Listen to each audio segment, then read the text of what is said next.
Antes de sumergirnos en las profundidades de lo que les voy a contar, una advertencia. Lo que están a punto de escuchar no es una simple anécdota. Es el peso de una promesa y el eco de un secreto que me cambió para siempre. Así que, si te gustan las historias que se aferran al alma y te hacen cuestionar la delgada línea entre lo sagrado y lo prohibido, no dejes de suscribirte al canal para no perderte ningún momento como este. Y me ayudaría muchísimo saber desde dónde me estás viendo. Déjame en los comentarios tu país y la hora que es para ti en este preciso instante. Y un último favor, si estás en tu celular, revienta ese botón de like ahora mismo. Créeme, un simple toque en tu pantalla ayuda de una forma que no imaginas a que esta historia llegue a más almas curiosas como la tuya. Ahora sí, busquen un lugar cómodo. Apaguen las luces si se atreven. Porque voy a llevarlos conmigo a esa tarde de lluvia, a ese camino olvidado y a esa caja que nunca debí aceptar. Todo comenzó con el sonido más mundano y a la vez más fatídico del mundo, el motor de mi auto, tosiendo, tartamudeando y finalmente, rindiéndose en un silencio sepulcral. ¿Alguna vez han estado verdaderamente solos en medio de la nada? No me refiero a la soledad de un apartamento vacío, sino a esa soledad aplastante, donde el único testigo de tu existencia es un cielo que llora y un asfalto que se pierde en el horizonte. Estaba en una de esas carreteras secundarias que parecen cicatrices en el mapa, una ruta que elegí por un estúpido capricho de evitar el peaje y, quizás, de sentirme un poco como un explorador en mi propio país. Un explorador cuyo magnífico viaje acababa de naufragar en un mar de asfalto y lluvia. La tormenta no era normal. Había empezado como un susurro, una brisa fría que colaba por la ventana, pero en cuestión de minutos se había convertido en un diluvio bíblico. Gotas como proyectiles golpeaban el techo de mi auto. Cada impacto un recordatorio de mi absoluta vulnerabilidad. El limpiaparabrisas luchaba una batalla perdida. Sus movimientos eran espasmódicos, inútiles contra el torrente que borraba el mundo exterior. Afuera, todo era una acuarela de grises y verdes oscuros, un paisaje impresionista y amenazante. Intenté encender el auto 1, 2, 10 veces. Nada. Solo el clic patético de la ignición y el silencio. Fue entonces cuando lo vi. Al principio no era más que una silueta, una mancha más oscura en la penumbra del atardecer fallido, una estructura de piedra que se erguía en la cima de una colina suave, a unos cientos de metros de la carretera. Parecía un colmillo de piedra arrancado de la tierra, antiguo y desafiante. Un convento. Lo supe de inmediato por la cruz de piedra que coronaba su techo más alto. Un pararrayos para la fe en medio de la tempestad. Mi primer pensamiento fue de alivio. Un refugio. Un teléfono. Gente. Pero a medida que mis ojos se acostumbraban a la penumbra, ese alivio inicial se fue agriando, transformándose en una inquietud helada que no tenía nada que ver con el frío de la lluvia.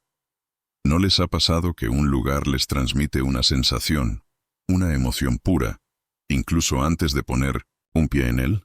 Este convento no irradiaba paz. No había en él la serenidad que uno esperaría de un lugar de reclusión y plegaria. Irradiaba algo más, una melancolía profunda, un aislamiento tan denso que parecía tener su propio campo gravitatorio.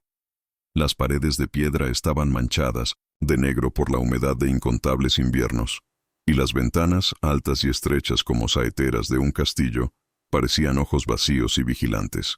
Aún así, ¿qué opción tenía?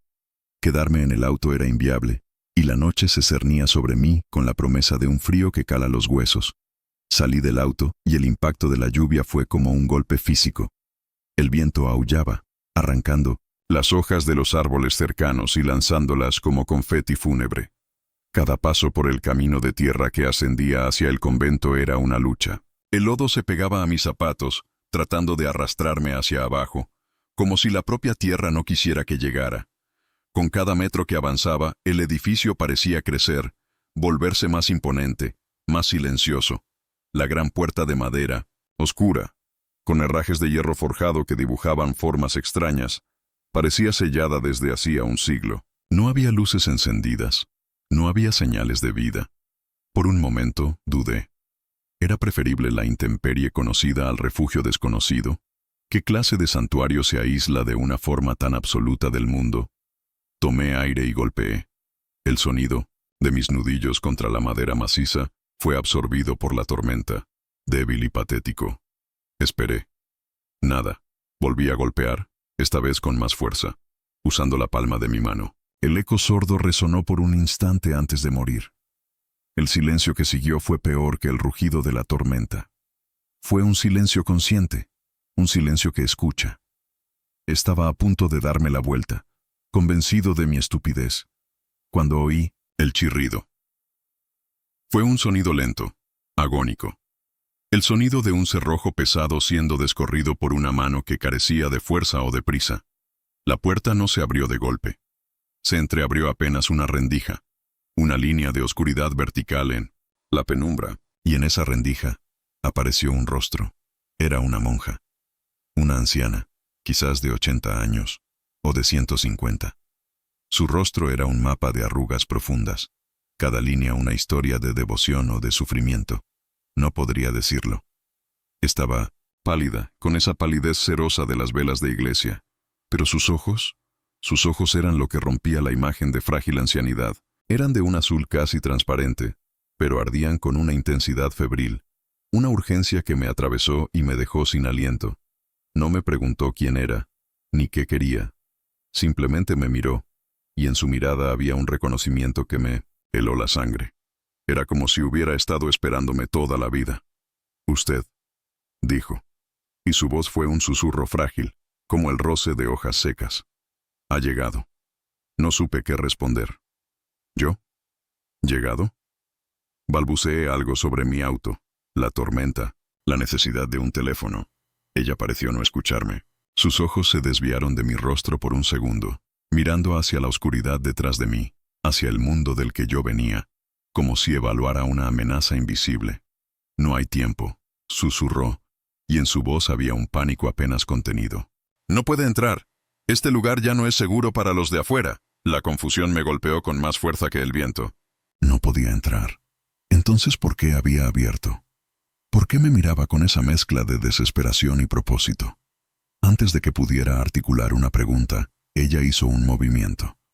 No se apartó para dejarme pasar, sino que se adelantó, ligeramente, y de las sombras del interior del convento, sacó el objeto que se convertiría en el epicentro de mi existencia durante los días siguientes. Era una caja de madera oscura, quizás de ébano, o de alguna madera teñida por el tiempo hasta volverse casi negra. No era muy grande, del tamaño de una caja de zapatos, pero parecía infinitamente más densa. No tenía adornos, ni cerraduras visibles, ni inscripciones.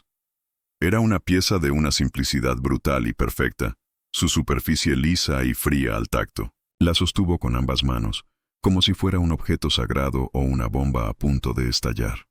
«Debe llevarla», dijo, extendiéndola hacia mí. Sus manos temblaban visiblemente. «Llévela lejos de aquí, muy lejos, a un lugar donde la memoria de este convento no pueda alcanzarla».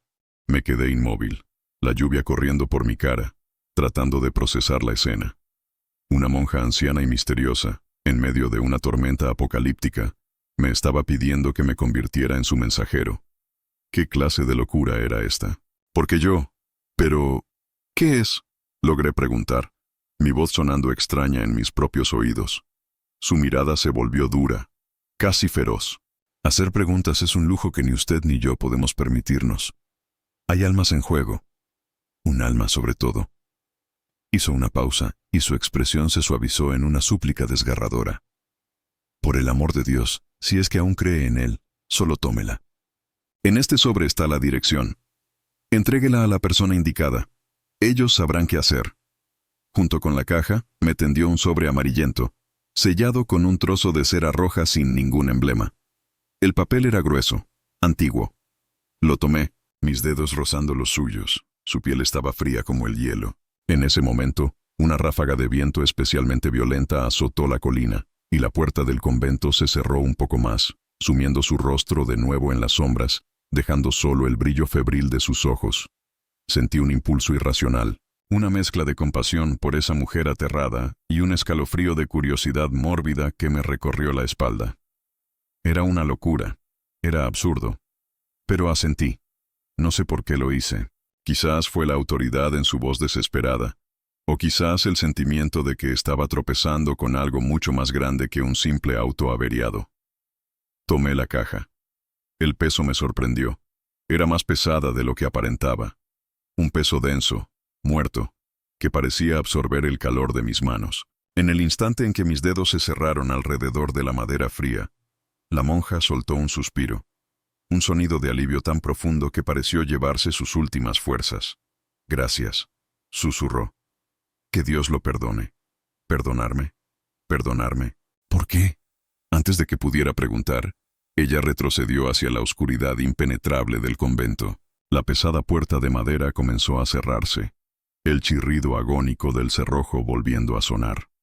Por un segundo, vi su silueta recortada contra la nada, una figura frágil llevando una carga invisible. Luego, la puerta se cerró con un golpe, sordo y definitivo que resonó en mi pecho.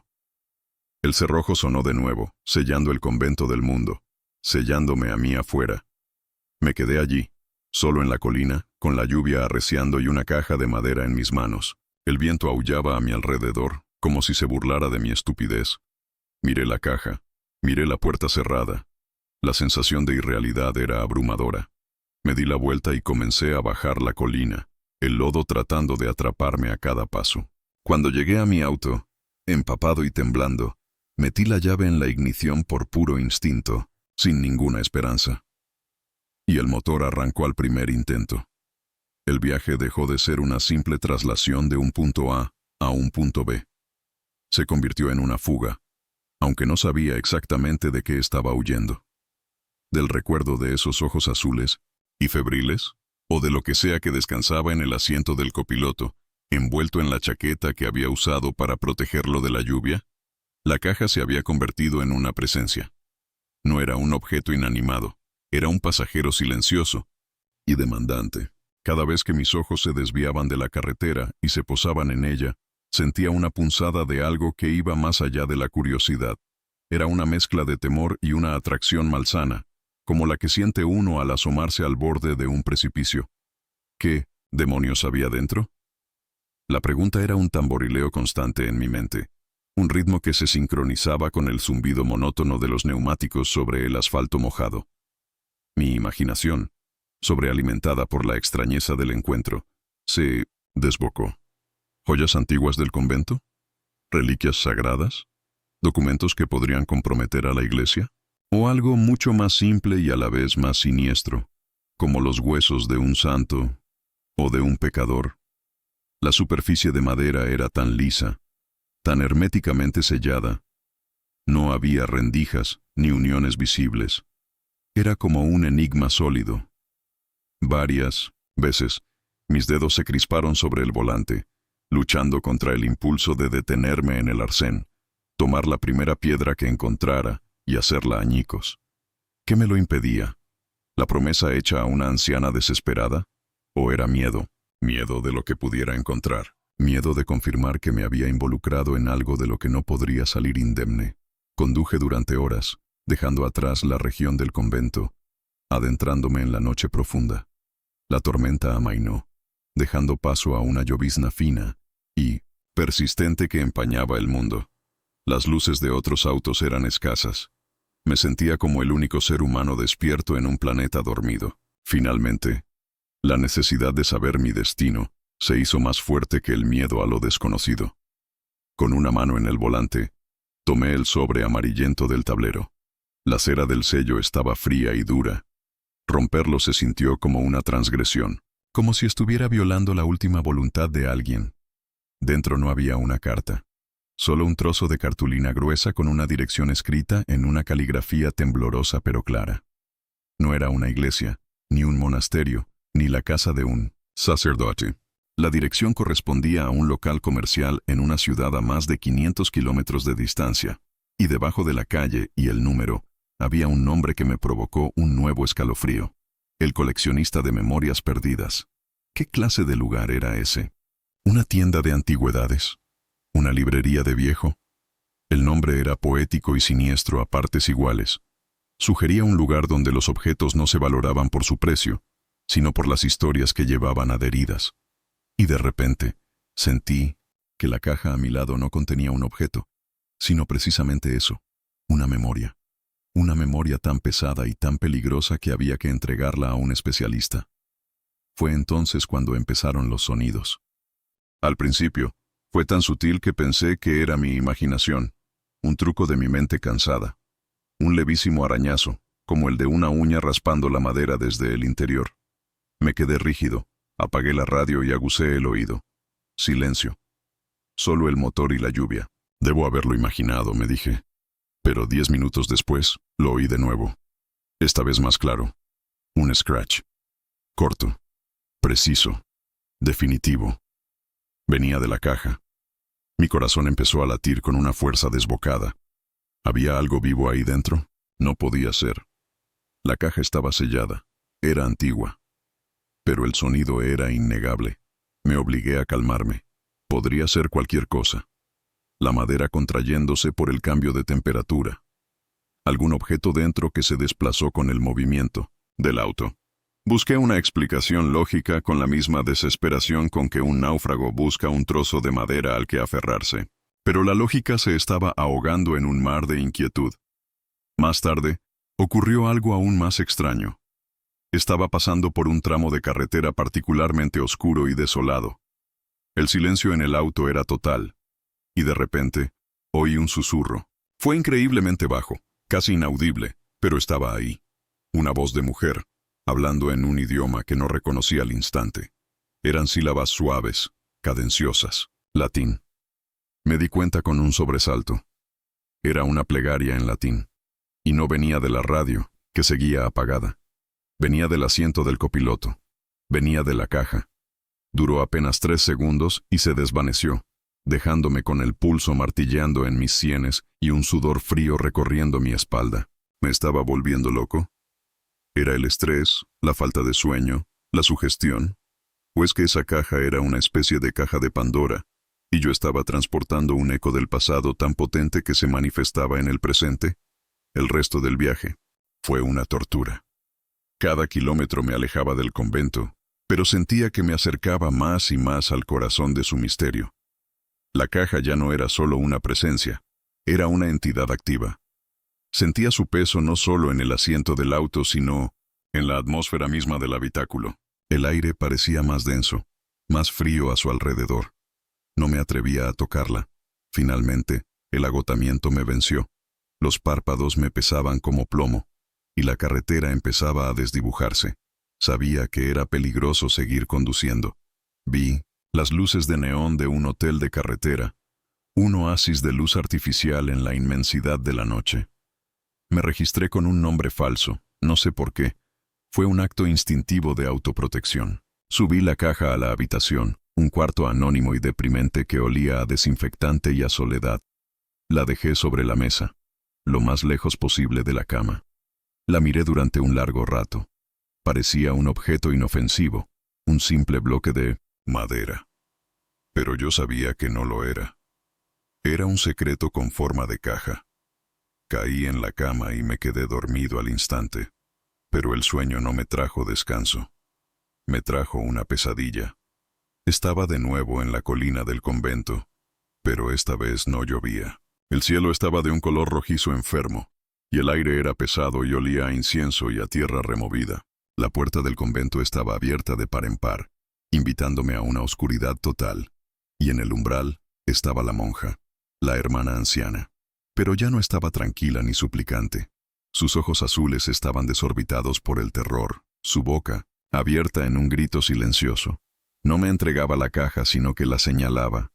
Estaba en el suelo, a sus pies, y la monja no paraba de señalarla, su dedo tembloroso y acusador, mientras de su boca salía una y otra vez la misma palabra, no, en un susurro, sino en un grito desesperado que por fin encontraba sonido y que retumbaba en todo el paisaje onírico. «¡Libérame! ¡Libérame! ¡Libérame!». Me desperté de golpe, sentado en la cama del hotel, con el corazón tratando de salírseme del pecho. La habitación estaba en penumbras, Solo la luz pálida del amanecer se filtraba por la cortina.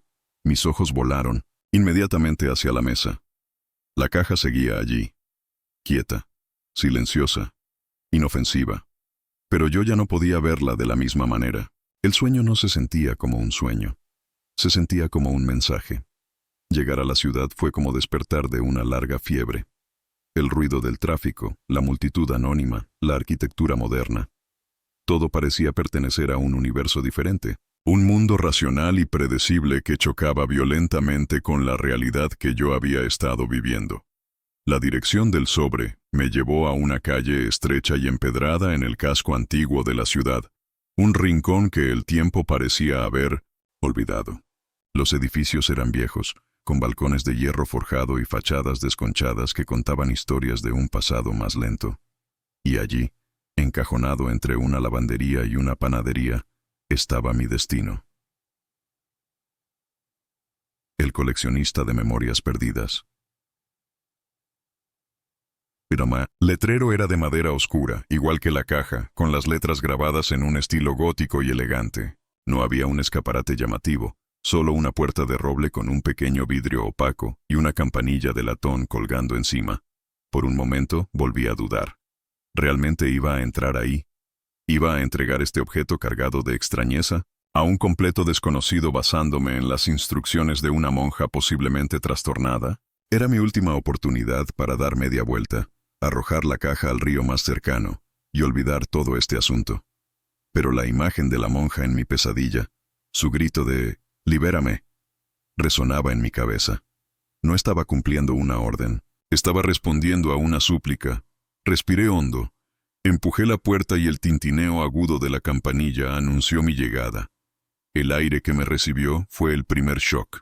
Era una mezcla densa, casi palpable, de polvo, papel viejo, cera de vela y algo más. Algo metálico y vagamente dulce, como el olor de la sangre seca. El lugar era un laberinto. No era una tienda, era la cueva de un dragón que acumulaba no oro, sino tiempo. Estanterías que llegaban hasta el techo se combaban bajo el peso de libros encuadernados en cuero, artefactos extraños, instrumentos científicos de latón que parecían sacados de una novela de Julio Verne, daguerrotipos con retratos de gente, de ojos severos que te seguían por la sala, muñecas de porcelana con las cuencas vacías o con sonrisas rotas y espeluznantes. Cada objeto parecía susurrar su propia historia, y el efecto combinado era un murmullo ensordecedor de pasados ajenos. No había un camino claro. Uno tenía que serpentear entre pilas de mapas antiguos, globos terráqueos de países que ya no existían, y relojes de péndulo que, curiosamente, estaban todos detenidos en horas diferentes. Detrás de un mostrador, abarrotado de tinteros, lupas y cráneos de animales, se levantó una figura. Era un hombre que parecía tan antiguo como los objetos que lo rodeaban. Delgado, encorvado, con un cabello blanco y escaso peinado hacia atrás. Llevaba unos anteojos de montura gruesa que magnificaban sus ojos de un color gris pálido, dándole el aspecto de un búho sabio y depredador. Vestía un traje de tweed raído y olía a tabaco de pipa y a naftalina.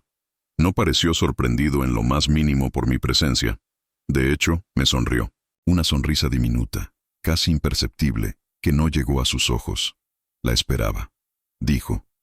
Su voz era grave y resonante, un contraste sorprendente con su frágil apariencia. Hizo una pausa, y sus ojos grises se posaron en la caja que yo sostenía, con ambas manos como si fuera una ofrenda. O, para ser más preciso, la esperaba a ella. Me quedé de piedra. ¿Cómo podía saberlo? No me presenté, no dije nada. La campanilla acababa de sonar. ¿Usted es el coleccionista?, pregunté. Estúpidamente, él soltó una risa seca, un sonido como de hojas arrastradas por el viento. Soy el custodio, un simple bibliotecario de ecos. El nombre es solo una formalidad poética para atraer a la clientela adecuada y ahuyentar a los curiosos. Se movió con una agilidad inesperada, rodeando el mostrador. Ha sido un viaje difícil. La hermana Elvira suele elegir caminos tortuosos para sus mensajeros. Cree que un alma debe ser probada antes de poder portar un secreto. ¿Hermana Elvira? ¿Sabía su nombre? Mi cerebro luchaba por encontrar un anclaje lógico. ¿Se conocían? ¿Era todo un plan elaborado? ¿Cómo sabe todo esto? Logré articular. El anciano se detuvo frente a mí. Estaba tan cerca que podía ver el mapa de arrugas alrededor de sus ojos magnificados. Mi negocio no consiste en comprar y vender madera y latón, joven. Mi negocio son las historias, las procedencias, las memorias que se adhieren a los objetos como el líquen a la piedra. Y esa caja que trae en sus manos, esa caja tiene una de las memorias más ruidosas que he sentido en mucho tiempo. Por favor, póngala aquí. Señaló una mesa de trabajo de madera maciza, extrañamente despejada en medio del caos reinante. Obedecí como un autómata. Coloqué la caja sobre la mesa. El sonido de la madera contra la madera fue sordo y definitivo. El coleccionista la rodeó sin tocarla. La observó desde todos los ángulos, como un médico examinando a un paciente terminal. «Ah, sí», murmuró para sí mismo. La madera de un roble negro del jardín del convento, talado durante un eclipse. El sello de silencio. 150 años de penitencia contenida en 4 paredes de madera. Se volvió hacia mí, y su mirada era penetrante, analítica. ¿Le ha hablado? La pregunta me descolocó por completo. Hablar es una caja. Todo habla a su manera, replicó él con paciencia. ¿No ha oído susurros? ¿No ha sentido su peso en sus sueños? La hermana Elvira no le habría elegido si usted no fuera sensible a estas cosas. La imagen de la pesadilla, el grito de «libérame», volvió a mi mente con una claridad brutal. Asentí lentamente. Tuve un sueño, y en el camino oí cosas. El anciano asintió, como si confirmara una hipótesis. Por supuesto que sí, está llevando la voz de Agnes. ¿Agnes? Repetí. El nombre me era desconocido. La hermana Agnes, dijo el coleccionista, y su tono se volvió más solemne. Se apoyó en la mesa, sus dedos largos y delgados acariciando la superficie de la caja por primera vez. La dueña original de la memoria, que usted ha transportado tan diligentemente. Para que entienda lo que ha hecho y lo que está a punto de presenciar, debe conocer su historia. ¿Tiene tiempo? Es un relato que no debe ser apresurado. Asentí de nuevo, incapaz de hablar. Me sentía como un espectador en mi propia vida, un personaje secundario en un drama que había comenzado un siglo antes de que yo naciera. Siéntese, dijo, señalando un viejo sillón de cuero agrietado. La historia de Agnes no es una historia de santos, es una historia de mujeres, de poder, de celos, y de cómo el silencio puede ser el arma más cruel de todas. Se sentó frente a mí, con la caja entre nosotros como un oscuro altar, y entonces, el coleccionista de memorias perdidas comenzó a desentrañar el pasado. El convento de Santa Brígida del Lamento, el lugar del que usted viene, comenzó. No siempre fue el lugar aislado y melancólico que es hoy. A mediados del siglo XIX, era un centro de poder e influencia. Familias nobles enviaban a sus hijas allí, no siempre por vocación, sino para forjar alianzas, ocultar escándalos o simplemente deshacerse de una hija no deseada. La madre superiora de la época, Inés de Armentia, gobernaba el lugar con mano de hierro. Era una mujer de una ambición y una devoción tan extremas que a menudo era imposible distinguirlas. Para ella, el convento era su reino, y Dios su justificación. Y a ese reino, continuó, llegó una joven novicia llamada Agnes. No venía de una familia noble. Era la hija de un simple erudito, un hombre que le había enseñado a leer no solo la Biblia, sino a los filósofos y a los poetas. Agnes tenía una mente brillante y un espíritu que no se doblegaba fácilmente. Y lo más peligroso de todo, tenía visiones. Al principio, explicó el coleccionista, sus visiones fueron recibidas como un don. Hablaba de ángeles y de una luz divina que le revelaba pasajes de las Escrituras con una claridad asombrosa. Pero pronto, sus visiones cambiaron. Empezó a hablar no del cielo, sino del convento mismo. Hablaba de la soberbia disfrazada de piedad, de la avaricia escondida tras los votos de pobreza. En sus trances, describía con una precisión escalofriante los pecados y las maquinaciones secretas de las hermanas de mayor rango, incluida la propia Madre Superiora Inés. Nunca la acusó directamente, solo describía lo que la luz le mostraba. Sendino ¿Da cuenta del peligro?, me preguntó el anciano, sus ojos grises fijos en los míos. Una joven novicia, sin poder ni linaje, estaba desenmascarando la hipocresía de la mujer más poderosa de ese pequeño universo. Inés no podía castigarla por decir la verdad, así que optó por algo mucho más astuto. La acusó de herejía. Afirmó que las visiones de Agnes no provenían de Dios, sino del diablo, que no era una santa, sino una bruja, que su voz no era un don divino, sino el instrumento de Satanás para sembrar la discordia. El coleccionista hizo una pausa, dejando que el peso de sus palabras se asentara en el silencio polvoriento de la tienda. Se convocó un tribunal eclesiástico, un teatro. Agnes se defendió con una elocuencia y una inteligencia que solo sirvieron para convencer más a sus jueces de que una fuerza antinatural hablaba a través de ella. La declararon poseída. Pero matarla habría creado una mártir. Y la Madre Superiora Inés era mucho más creativa en su crueldad. Decretó que el cuerpo de Agnes no estaba maldito, solo su voz. El demonio, afirmó, anidaba en su lengua. Así que, para salvar su alma y proteger al convento, ordenaron un ritual de silenciamiento. No la mataron joven, hicieron algo peor. Le cortaron la lengua para arrancar el mal de raíz. Sentí una náusea profunda. La historia era grotesca, inhumana. La caja que ve aquí, dijo el coleccionista posando ambas manos sobre ella, fue construida para contener la reliquia del demonio derrotado. Pero unas pocas hermanas jóvenes, amigas de Agnes, sabían la verdad. Vieron el acto no como un exorcismo, sino como una atrocidad. Y comenzaron una penitencia secreta. Se convirtieron en las guardianas de la caja. La pasaron de una generación a la siguiente, no para aprisionar un mal, sino como un recordatorio perpetuo del pecado cometido entre esos muros, para que la historia de la voz silenciada de Agnes nunca fuera realmente olvidada. La hermana Elvira, la mujer que conoció, es la última de esa línea de guardianas. Y ahora, vieja y cansada, ha decidido que el secreto ya no debe ser guardado. Debe ser liberado. El anciano me miró, y su expresión era la de un cirujano a punto de hacer la incisión final. ¿Comprende ahora lo que ha transportado? No es una maldición. Es un grito. Un grito que ha estado atrapado en la madera y el silencio durante 150 años. Y ahora, creo que es hora de que lo escuchemos. Claro. Continuamos la historia. Desde ese punto, expandiendo la segunda mitad en una narración profunda y continua, cumpliendo con todas tus peticiones. Lo que están a punto de oír cambiará la forma en que ven el silencio para siempre. Es la parte de la historia donde las piezas encajan de una manera tan terrible que desearías no haber preguntado nunca. Así que, si valoras las historias, que te marcan, que te dejan pensando días después, te invito una vez más a que te suscribas y actives la campanita, porque lo que viene es la razón de ser de este canal. Y para los que acaban de llegar, díganme en los comentarios su país y qué hora es mientras ven esto. Me fascina ver hasta dónde viajan mis palabras.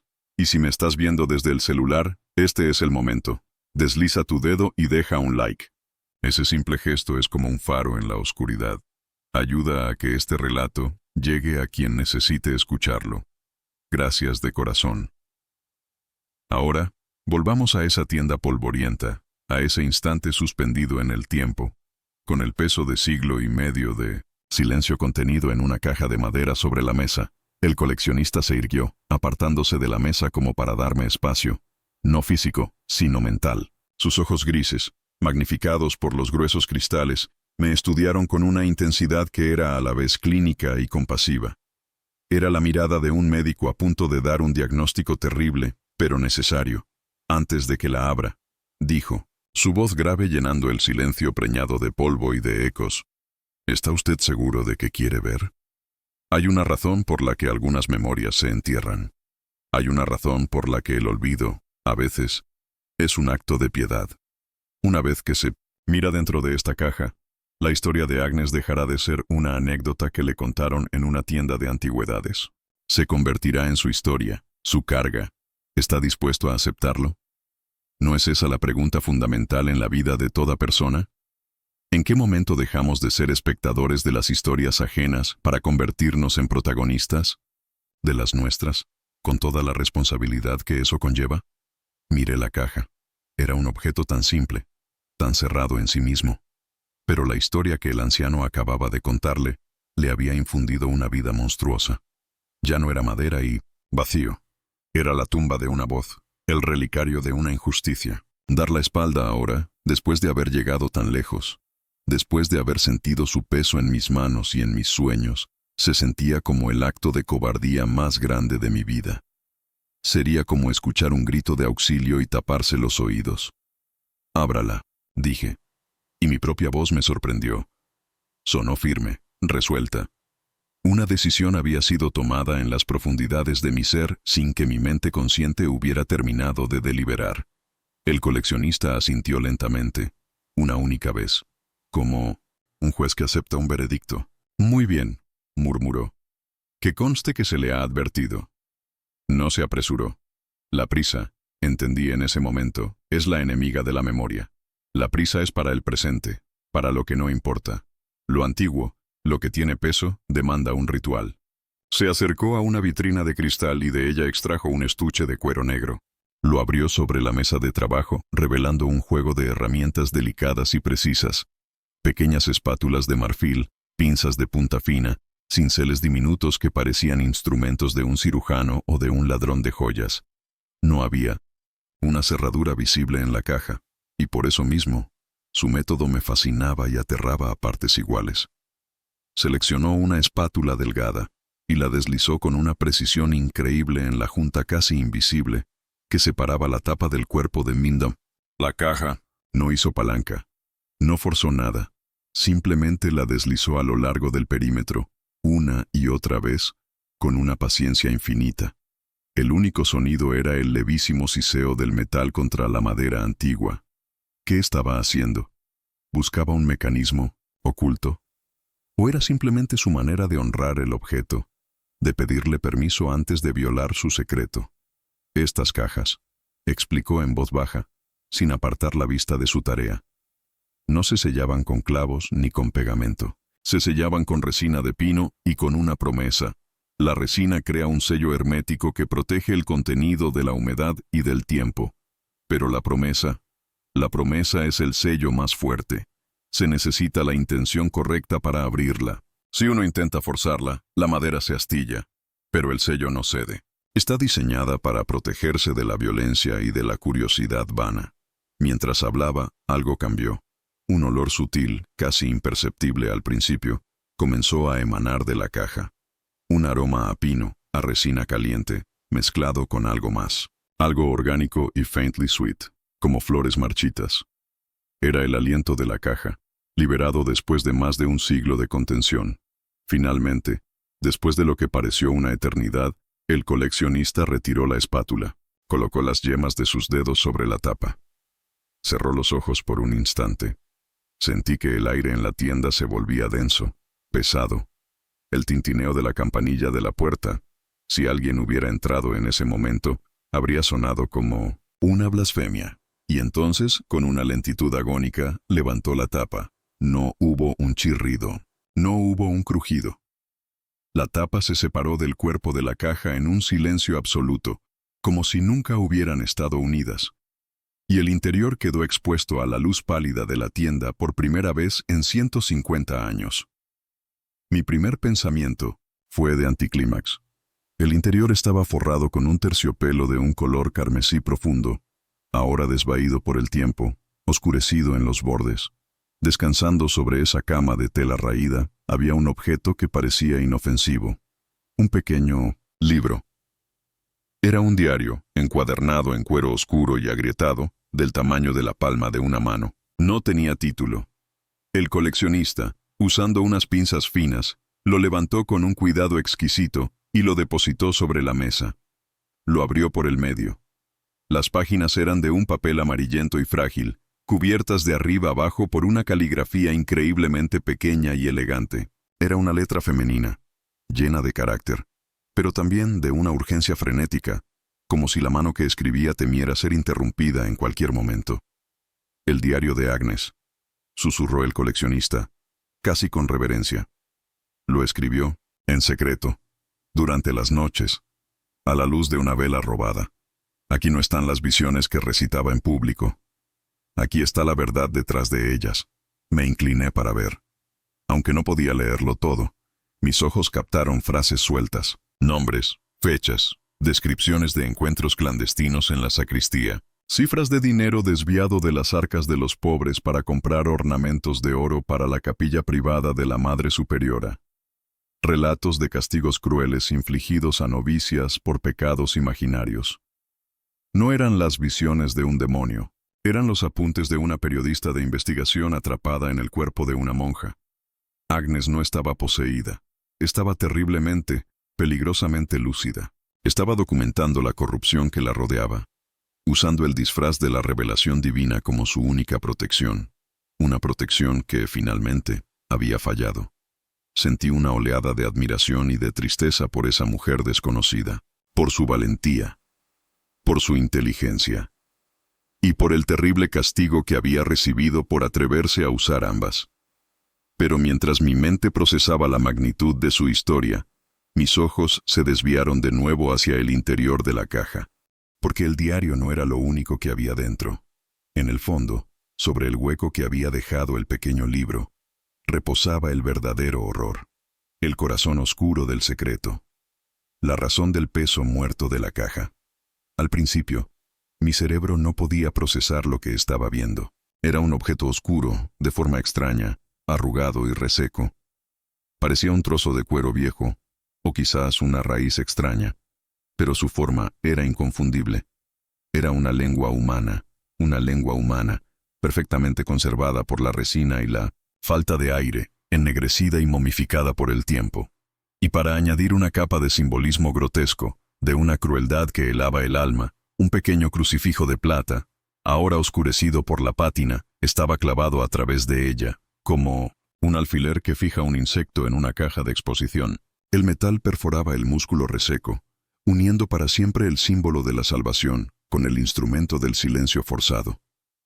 Me eché hacia atrás, un jadeo ahogado escapando de mis labios. El aire se me fue de los pulmones.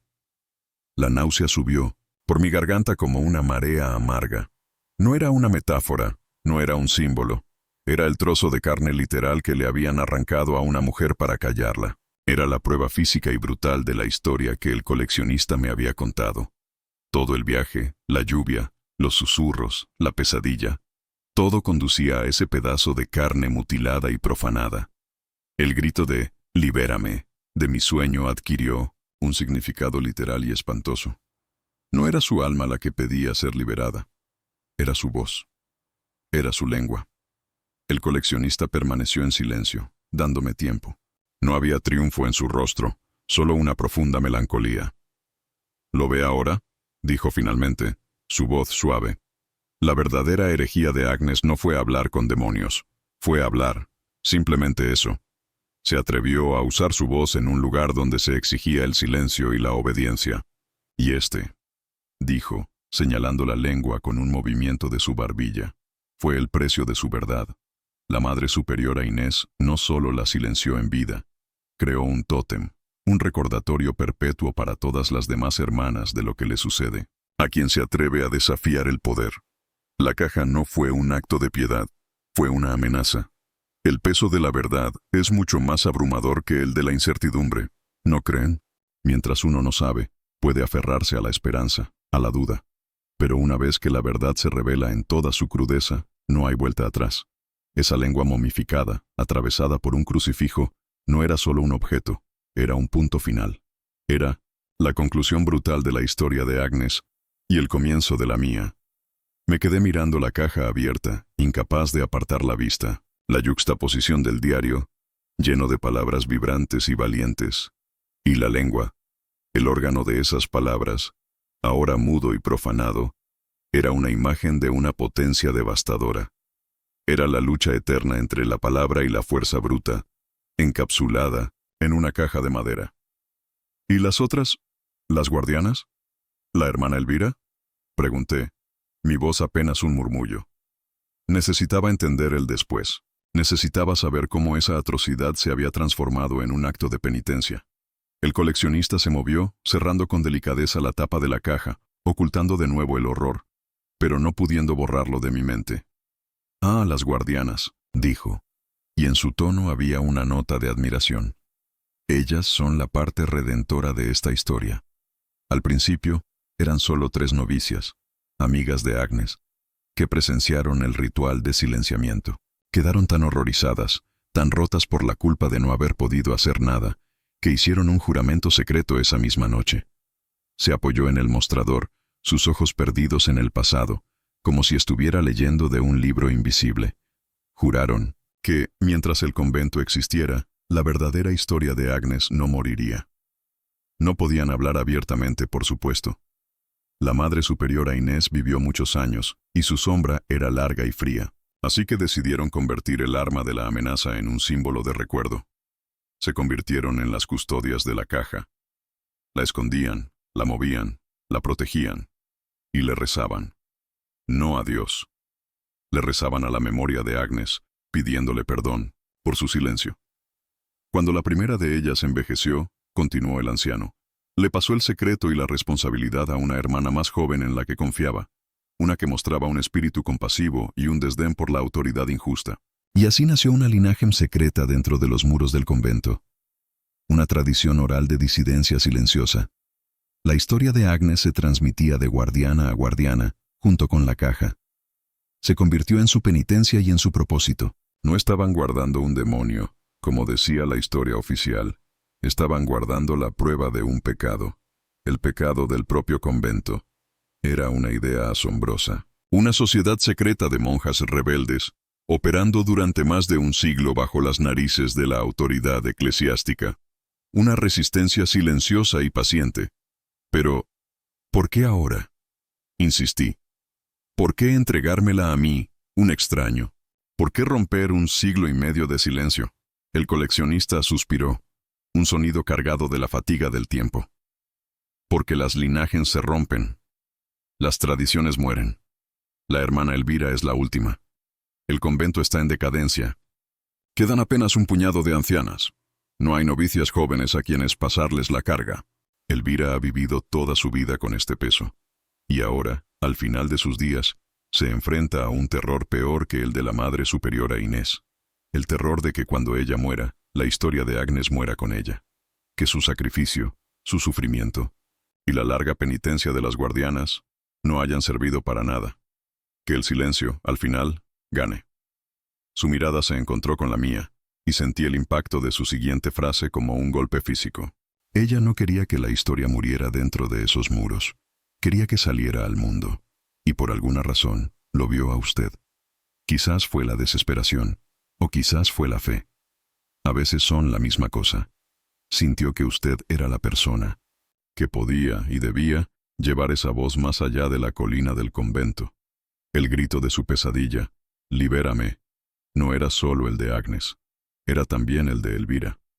La súplica de una anciana cansada que le pedía que la liberara de su promesa para que pudiera morir en paz. De repente, todo el peso que había sentido en el auto, esa densidad que parecía tener la caja, ya no era un misterio. No era el peso físico de la madera o de su macabro contenido. Era el peso de las vidas de todas esas mujeres. El sufrimiento de Agnes, la culpa de las primeras guardianas, la carga de más de un siglo de silencio y secreto llevada por la hermana Elvira. Y ahora ese peso estaba sobre mis hombros. ¿Qué se hace con una herencia así? No era dinero, ni propiedades. Era una responsabilidad moral tan inmensa que me sentía aplastado. El coleccionista pareció leer mi pensamiento. La caja y su contenido son suyos ahora, dijo tranquilamente. Agnes y Elvira lo eligieron a usted como el nuevo custodio. La pregunta ya no es qué es, o de dónde viene. La pregunta, joven, es, ¿qué va a hacer usted con la memoria de Agnes? Esa pregunta quedó flotando en el aire polvoriento de la tienda. ¿Qué iba a hacer? ¿Podía ir a la prensa? ¿Publicar la historia? ¿El diario? Desencadenaría un escándalo monumental. La iglesia, el convento. Sus cimientos se tambalearían. Sería la justicia definitiva para Agnes. Su voz, por fin, sería escuchada por todo el mundo, causando el caos que la Madre Superiora Inés tanto temió. ¿Pero era eso lo que Agnes habría querido? ¿O lo que Elvira esperaba? Su objetivo era que la historia no muriera, no necesariamente que se convirtiera en un arma. Usar su sufrimiento para destruir una institución, por corrupta que fuera, ¿no era una forma de perpetuar el ciclo de la violencia?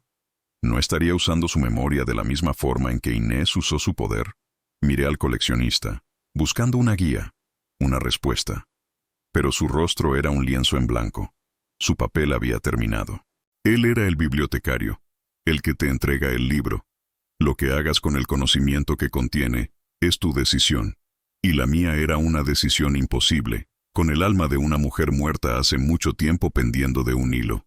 Salí de El coleccionista de memorias perdidas como un sonámbulo. El sol de la tarde me golpeó con una violencia inesperada. El ruido de la ciudad, que antes me había parecido reconfortante, ahora era una cacofonía discordante y sin sentido. Llevaba la caja bajo el brazo, ahora envuelta en un paño oscuro que el anciano me había dado. Pero su peso era el mismo. O quizás peor, porque ahora conocía la naturaleza exacta de cada gramo. Pasé las siguientes horas, o quizás días, en una especie de limbo. Vagué por la ciudad sin rumbo, la caja siempre conmigo. La llevaba a mi nueva y anónima habitación de hotel, la colocaba sobre la mesa y me pasaba horas mirándola. A veces la abría, miraba el diario, pasaba mis dedos con cuidado por la caligrafía desesperada de Agnes. Luego miraba el otro objeto, la lengua mutilada, y sentía una oleada de rabia y de impotencia tan fuerte que tenía que cerrar la caja de golpe. ¿Qué querían de mí? ¿Qué clase de justicia cósmica o poética me había elegido a mí, un tipo cuya mayor preocupación hasta hace unos días era cumplir con una fecha de entrega en el trabajo? ¿Alguna vez han sentido que el universo comete un error de casting con ustedes? ¿Que les han dado un papel en una obra que es demasiado grande, demasiado trágica para sus capacidades? Así me sentía yo. La opción de la prensa me tentaba. La idea de la venganza, de la exposición, ver los titulares, los rostros avergonzados de los líderes de la iglesia tratando de explicar una atrocidad de siglo y medio. Habría una satisfacción primaria en ello. Sería una victoria. Pero, ¿a qué costo? La historia se convertiría en forraje para el ciclo de noticias de 24 horas. Sensacionalismo, debates acalorados entre expertos que no sabían nada. Y luego, el olvido. La gente pasaría a la siguiente indignación, al siguiente escándalo. Agnes se convertiría en una nota a pie de página en la historia de los pecados de la iglesia. Y su esencia, su lucha personal, se perdería en el ruido. La otra opción era el silencio. Podía tomar la caja, encontrar un lugar seguro y guardarla, convirtiéndome en el siguiente eslabón de la cadena de guardianes. Podía honrar su memoria en privado, como lo hizo Elvira, pero eso se sentía como una traición. Elvira rompió la cadena por una razón. Quería que la voz de Agnes fuera liberada, no que cambiara de celda. Mi silencio sería una continuación de su prisión. Estaba atrapado entre un grito y un susurro, y ambas opciones me parecían incorrectas. Fue durante la tercera noche de insomnio, con la caja mirándome desde la oscuridad de la habitación, que tomé una decisión. O más bien, la decisión me tomó a mí. Supe que no podía decidir el destino de Agnes en una ciudad extraña, en un hotel anónimo. Si iba a hacer algo, tenía que ser en el único lugar que importaba.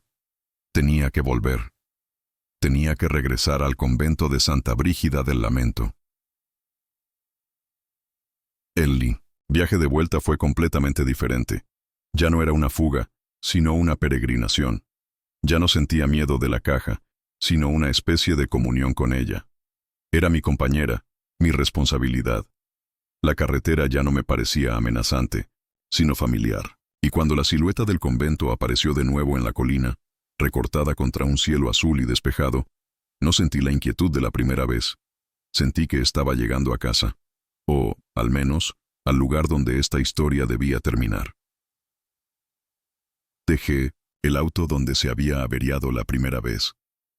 Subí la colina a pie, esta vez bajo el sol. El convento, a la luz del día, parecía aún más triste. La piedra estaba desgastada, las tejas rotas. El aire de abandono era palpable. La gran puerta, de madera, estaba cerrada, como la recordaba, pero esta vez no llamé. Sabía que no habría respuesta. Elvira, probablemente, ya se había ido. Rodeé el edificio, siguiendo un sendero apenas visible cubierto de maleza. Y en la parte trasera, encontré lo que estaba buscando: el cementerio del convento. Era un pequeño pedazo de tierra, con hileras de cruces de piedra simples e idénticas. La mayoría tenían nombres y fechas, erosionados por el tiempo. Pero en un rincón, apartado de las demás, había una tumba que era diferente. La cruz no tenía nombre. Estaba en blanco. Era solo una piedra anónima, cubierta de musgo, como si la tierra misma tratara de borrarla u ocultarla. Sabía, con mí no sé, una certeza que no necesitaba explicación, que era la tumba de Agnes, el lugar donde habían enterrado su cuerpo mutilado, pero no su espíritu. Me arrodillé frente a la lápida sin nombre. Saqué la caja y la abrí por última vez bajo el cielo abierto. Tomé el pequeño diario en mis manos.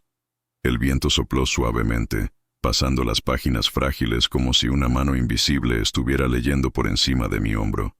Y entonces lo supe. La justicia no siempre es ruidosa. A veces, es un acto silencioso de restitución. La liberación no siempre significa gritar al mundo. A veces, significa simplemente devolver algo a su lugar de origen. Con mis propias manos, comencé a cavar, en la tierra blanda al pie de la lápida. No muy profundo. Solo lo suficiente. Y cuando el agujero fue lo bastante grande, coloqué el diario de Agnes dentro. Sus palabras, su verdad, su voz escrita, regresando a ella después de un largo y terrible exilio. Mientras lo cubría con tierra, sentí que una parte del peso se levantaba de mis hombros. No estaba exponiendo su historia al mundo para que la juzgaran o la consumieran. Se la estaba devolviendo a ella. Era su historia después de todo. Ella le pertenecía decidir qué hacer con ella en la eternidad. ¿Y la lengua? ¿Qué hacer con el símbolo de su dolor? No podía enterrarla. Se sentía como una profanación final. Dejarla en la caja, ahora sin el diario, se sentía vacío. Así que hice lo único que se me ocurrió. Llevé la caja, ahora, solo con su reliquia más sombría, al pie de la gran puerta del convento, y la dejé en el umbral, el mismo lugar donde Elvira me la había entregado. Se la estaba devolviendo a la casa que la había creado. Ya no como una amenaza, sino como un espejo. Un recordatorio silencioso para las paredes de piedra del pecado que aún vivía en su memoria. Era su carga, no la mía. Nunca más. Me fui de esa colina y nunca más volví. No sé qué pasó con la caja que dejé en la puerta. No sé si alguna de las otras monjas la encontró. No sé cuándo murió la hermana Elvira. Hay partes de la historia que no me pertenecen. No me convertí en el heraldo de la venganza de Agnes, ni en su siguiente guardián silencioso. Creo que encontré un tercer camino. Un camino de restitución. Le devolví su voz a su tumba y le devolví su dolor a sus carceleros. Y al hacerlo, me liberé a mí mismo. Ya no soy el mismo hombre que se quedó tirado en esa carretera. ¿Cómo podría serlo? Antes veía el mundo como un lugar de hechos y de lógica.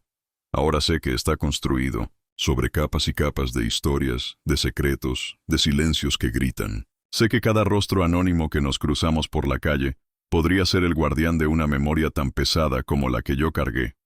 La historia de Agnes me enseñó que los peores demonios no son los que tienen cuernos y cola, sino los que visten hábitos de piedad y hablan con voces de autoridad. Me enseñó que el silencio puede ser un arma, pero también que la memoria, transmitida con valentía, es el escudo más resistente. Su voz fue silenciada violentamente, pero su eco, gracias a una linaje de mujeres valientes, logró atravesar 1,5 siglos para encontrarme en medio de una tormenta. Y ahora los ha encontrado a ustedes. Así que la próxima vez que sientan el peso de un secreto, propio o ajeno, piensen en Agnes, piensen en Elvira, y pregúntense, ¿qué exige esta memoria de mí? ¿Un grito, un susurro, o un simple acto de devolución? La respuesta, créanme, puede definir el resto de su vida. Gracias por escuchar. Y no olviden, sigan buscando las historias que se esconden justo debajo de la superficie de todo.